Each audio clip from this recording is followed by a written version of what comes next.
What is happening, gals and guys? Nick here, and we're back with Ninja Gaiden Ragebound. So finally got the last scroll. Had to replay the whole stage again, but I actually got the 3 challenges and that as well. Didn't even get an A rank, even though beating the boss on first try, stuff like that. Anyway. Which one? This is... Okay, so we have S5 and S8 left, and then we're done.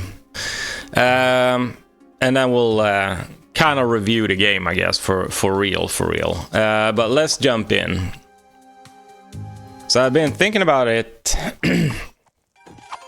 how this game,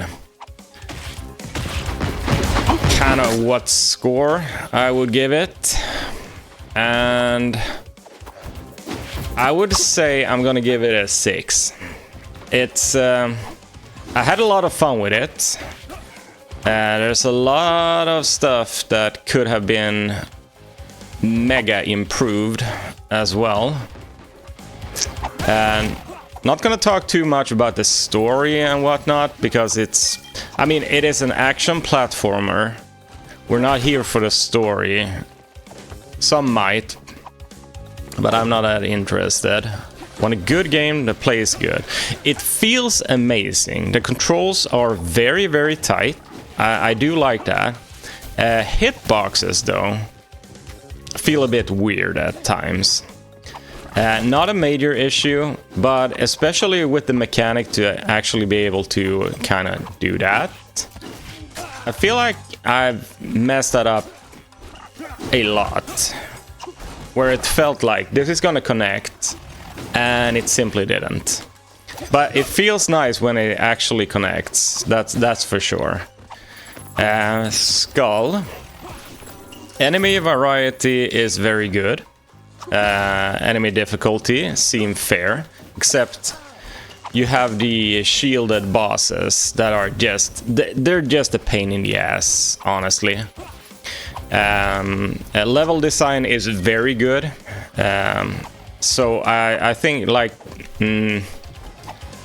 some of them might be maybe a bit not too engaging, and I'm thinking about the secret lab, for instance, because there's so many enemies there and you can easily get swamped.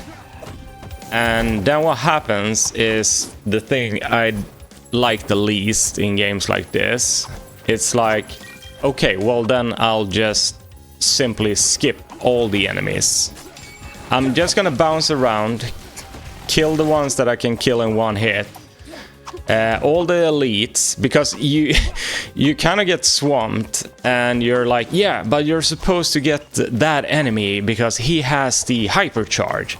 Yeah, well, that's not gonna happen, because the minute I unleash it, it's gonna hit something else that is not an elite, and that's gonna be just bad.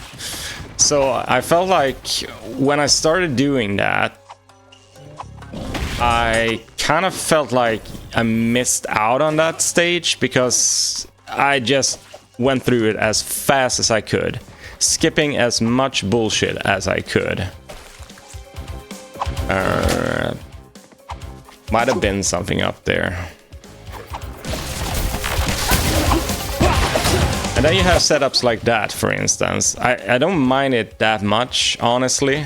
But the gimmick there is that you get the hypercharge, but there is an enemy blocking the one you're trying to kill. And also that happens so often. Like, yeah, you're supposed to use red. Yeah, well, I reacted, right? And now it's too late. And then what happens again is that you end up just skipping that enemy. You don't even need to kill it. Like here, for instance. Like, oh no, I messed up. Well, you know what? Doesn't matter. I can just do that. Either you damage boost or you try and actually get off the spinny thingy. So yeah, but I mean, I think the strongest stages are actually the ones in the beginning. And the later stages were like... I like the pirate cave stage though. But yeah, I don't know. It feels like a sort of a mixed bag. And then when it comes to the collectibles, like, yeah, I want to get all of these, and it looks like we actually did. And you can see what items you're missing, like on the title screen on the mission select, but not like this. So at first I was like, oh, it's so nice to see that if I miss the first one and I get a skull, it doesn't take the first one's position. So I can actually see and kind of figure out where is it in the early stages of the stage, is it in the mid section, or is it at the end. But that is not the case when you're looking at the mission select screen. Then it just say, yeah, you got 2 out of 3. I was like, okay, they could have easily fixed that by just when you restart the stage, the ones you've collected are actually filled in from the start. But no, you get no clue. The only way you could figure that out is if you replay the stage immediately, and you can have a look here and you can see that, yeah, I got the second one, but I missed the first skull, so it's in the early sections of the stage. I mean, is it nitpicking? I don't know. But I feel like it's enough that it bothers me, because I do like that they, when a game actually tells you how many collectibles there is in a stage and how many you're missing. But they should have given you like a clue, just because it is actually set up like that when you're playing the stage. Like I said, if you miss the first one and you grab the second one, it will be in the second slot. But yeah, what else is there to say? Music is good. I really enjoy the soundtrack in this game. Very, very fun. Also, we're out of no. Key overflow provides infinite key for a brief period of time. Okay. I don't know. Oh, it's so he can actually just toss out kunais like a crazy person. Alright, I get it. The inclusion of the secret ops missions is a fun little thingy. So, I mean, it actually adds to the game. You get to replay like a harder version of the stage you just cleared. Speaking of which, so this is the stage I hate the most. Also, these enemies are kind of cheating. Because even if you get a sneak up on them, you can't hurt them until they actually don't know what happened there, but I missed. Until they do the dash attack. And so it's kind of funny how they created the enemies here, because they're basically, I want to say, reskins in a way.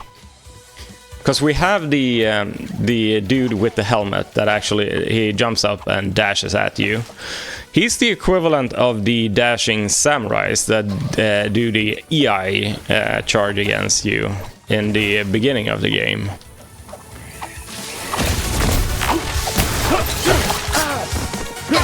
But yeah, there's a lot of shit going on at the same time, and it's very easy to get overwhelmed, especially if you like, yeah, I'm just gonna kill you with the bouncy thing, and then it turns out that, yeah, you take 2 hits, so now you're on my ass again, tossing knives in my back. Not very fun. Also, projectiles is a thing to discuss when it comes to fighting in this game. They train you into using that to deflect, or hit it to deflect. But some stuff can't be deflected, and you don't know that until you've tried it. Now you might take a hit and get tossed down. Oh, this looks fun. So, for instance, like there's no reason for me to kill them. I could just leave, because they're annoying, basically.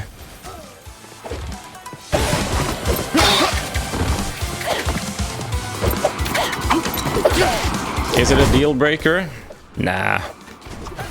It's just a reflection after completing the game.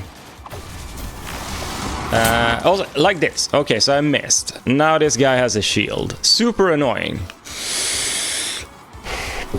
To start, I was like, yeah, wait, I can do this. I can jump over you and slash you in the back. But in the end, I just opted to, well, I'm not gonna bother with you. I'm just gonna leave. That guy didn't die.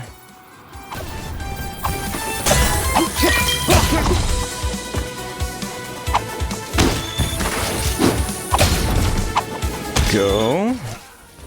So that, okay, so some positives, of course. I had a lot of fun with this game. And some of the mechanics is actually very, very, very good. Like, for instance, if you kind of hit that, you actually get a chance to save that. You get a free jump, and then you can link it to that. And, I mean, more times than less, it actually saved my ass. That is good mechanic. And now we lost the challenge.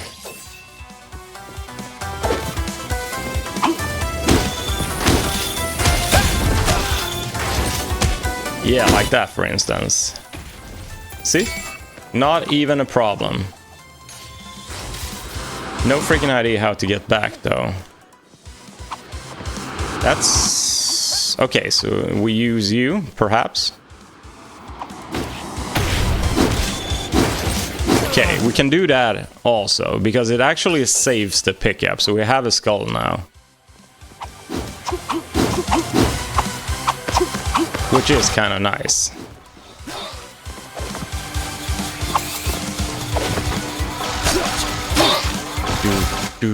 Length of the game is fine, I'd say.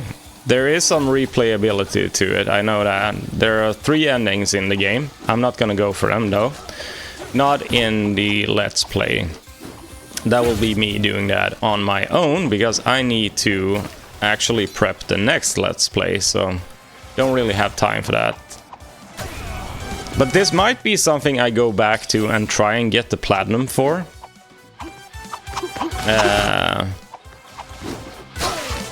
And the reason why is actually tied to the actual trophies. So when I started playing and you kind of learn about what's required in all the stages, the challenges and whatnot, I was like, yeah, there's gonna be a trophy for completing all the challenges. And some of them are just like, no, not gonna do that. And the reason for it being, one example, so some of the bosses you need to kill without taking a hit, for instance. But I'm not interested in replaying the whole stage just to get up to the boss and have an attempt at him and then kind of messing it up and taking a hit. Yeah, here's my least favorite enemy.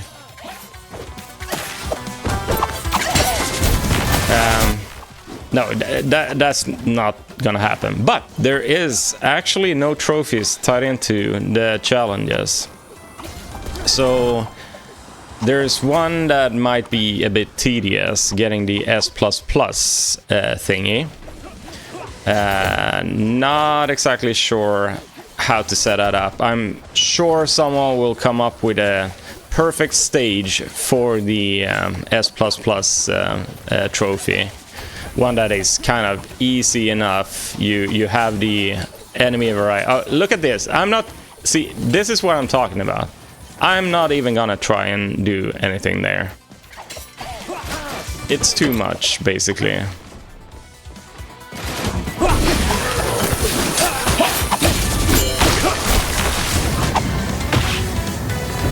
Here we go. Shadow Warrior. So that is the trophy for completing all of the secret ops. New item in shop. I wonder if I got all of them. I highly doubt it, to be honest. Also, controls here is a bit weird. Kusarigama, cool. I'm missing one of those. So let's actually go back and see what we're missing here. We are missing one skull. The skulls also, I don't know what the skulls are for. It's not a currency like the scarabs are. So yeah, I really don't know. This is full cleared. I wish they would actually tell you, like, give it a star or something. Missing one scarab and one of those. Okay, missing 2 skulls. 1 skull. That is full cleared, that is full cleared, that is full cleared. Open sea chase, 2 scarabs and 2 skulls. Yeah, so about the bugs as well. Okay, let's first talk challenges. You can't see the challenges until you go into stage, and that kind of sucks because it's part of the stage, right? So if you're trying to do like a full clear with all the challenges, you have to jump in and actually start a mission to see that, and that is also kind of bad, I'd say. But okay, talking about the bugs. The motorcycle chase, that just freaked out on me. I don't know what happened. Every enemy disappeared. We lost control of the motorcycle, and it just kept scrolling until we reached the end. We actually fell off the map as well. And we had to quit out of the mission and restart it again. And I read that there were more people that had the exact same issue with that stage, multiple times even. And then we reached the snake bosses, the serpents, the vipers, if you may. And we were able to kind of roll out of the stage, so it unlocked the fixed camera position, so we could actually scroll the stage. And I tried to actually leave, but they wouldn't let me. But what we didn't try is go back in the stage, and that might actually work. But yeah, yet another bug. And then we had one where I was collecting the scroll in the previous episode, and reaching the end, we killed the boss. It triggered a cutscene, and I hit start to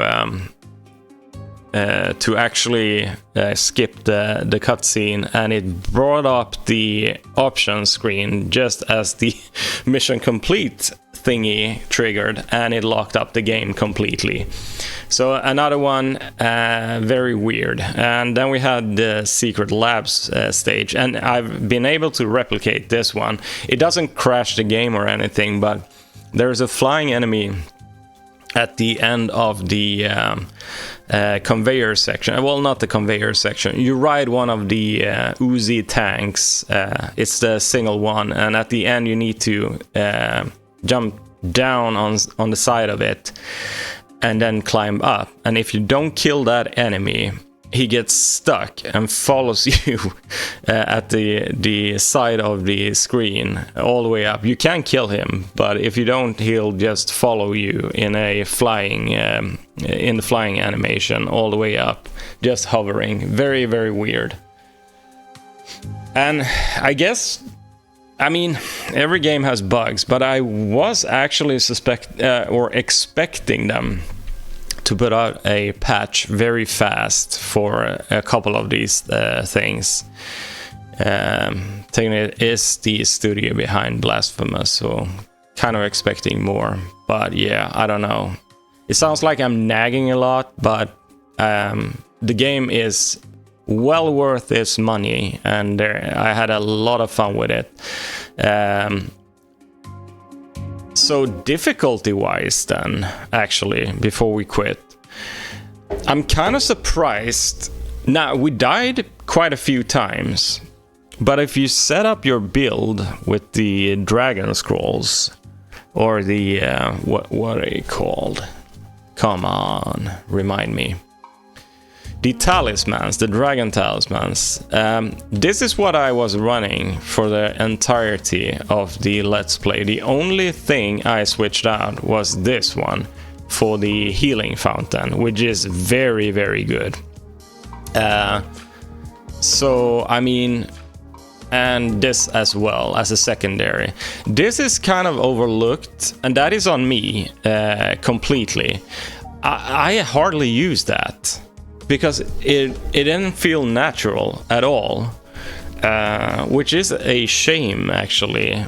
And I wish they would have worked that into the game more, because when you get the tutorial, they teach you, like, you have this like the Castlevania axe throw, and you can hit enemies in walls, and it would be kind of cool if they had that as a mechanic to open up some of the paths. But what I'm getting to here is that I never changed this, so I was like, yeah, there are probably a couple of good ones here, but I never felt that I need to change anything here. And we made it through fine, I'd say. Some of the bosses were a bit challenging at first, like the one on the train, and then I was like, no, actually this guy is very easy, you just need to be patient. And that is what some people probably don't have, and that is patience. So you just want to go in and nuke the boss, but then they kind of get in a stage where you have to wait, and then you die because you do stupid mistakes. But again, difficulty-wise, on the base difficulty, I know there is a hard mode as well, is not that bad, I'd say. I probably died more times falling off platforms than I did to enemies, actually. And none of the bosses were like, oh shit, I'm a struggle boss now, this is like a proper wall I'm hitting. Not at all. The final boss was kind of easy, honestly, once you figured him out. The most tedious part was when he closes his chest and you have to break it with 3 charges, and that takes time, and again you get stressed and you just want to, hey, just bust it open so we can do it again. But yeah, I never felt like there was anything that were a threat in this game. And of course, having checkpoints, infinite checkpoints that respawn you. Back in the days, you had 3 lives. If you died, well, you have to start over from the beginning. That is not like something we do anymore. Turned into roguelikes instead, I guess. So, I mean, I do feel like the game is very accessible if you want to play it. And also, what I heard is that, again, there are accessibility options here, like, so we can do assist mode. While the game is being crafted to be both challenging and accessible, its level of difficulty is a key component of the overall experience. Yeah, exactly. We suggest that you experience the game without assist mode before using it. And yes, I would say that anyone can beat this game. It's not the Souls-like. Find the game difficulty, blah blah blah. Enabling assist mode will not result in any content being cut from the game, and all trophies will remain attainable. So, yeah, the last part here. Even if you set yourself up with infinite health, because I think that is a thing here. Yeah, I can probably disable it again. So we can slow down the game. We can put incoming damage to 0. I wonder if you... Oh, yeah, okay. So knockbacks you can turn off. Hypercharge time. Infinite. Guillotine boost size. I mean, honestly. And I think this is kind of fair, but what I was surprised about is that... So to get to the final ending, you need to beat the game on hard. And hard is, what I've heard, very, very hard. But if you go the hard route, you can actually do the incoming damage 0 and disable knockbacks and then just boost everything, and you'll still get the trophy for it. So it's not really a challenge anymore, it's just a chore you need to get through to actually get that perhaps platinum trophy for it. very, very interesting decision from the development team here. I'm not sure how I feel about it, because many games now have assist mode, and it's a very nice feature. I use it as well in when I play the Dark Pictures games, for instance, to disable QTC events. But yeah, not disabling trophies is kind of wild, I say. So again, I don't know how I feel about it, because then you can't really boast about getting the platinum for this game, because you can basically enable God mode and just finish it. Most hard thing here then would probably again be the S++. And I heard that, so there is one of the dragon talismans that if you equip it, you take triple damage, and even if you set the incoming damage to 0, you will still take damage. But there are probably other talismans that give you a +1 rank at the end that kind of works with this setup still. So I don't know, maybe I'll play around with it. Anyway, that is enough rambling. Okay, I'll give it a 6.5. If they fix the bugs in the game, probably a 7. It's a solid game. It's fun. It's an action platformer. Ninja Gaiden is always fun. So, do I recommend it? Yeah, absolutely. It is. If you like the old school action platformers with a fresh new touch on it, this is definitely it. Very fun game. So yeah, I hope you enjoy this, and that will be it. So thank you guys and guys for watching. If you do enjoy the content, you know what to do. And as always, ci vediamo.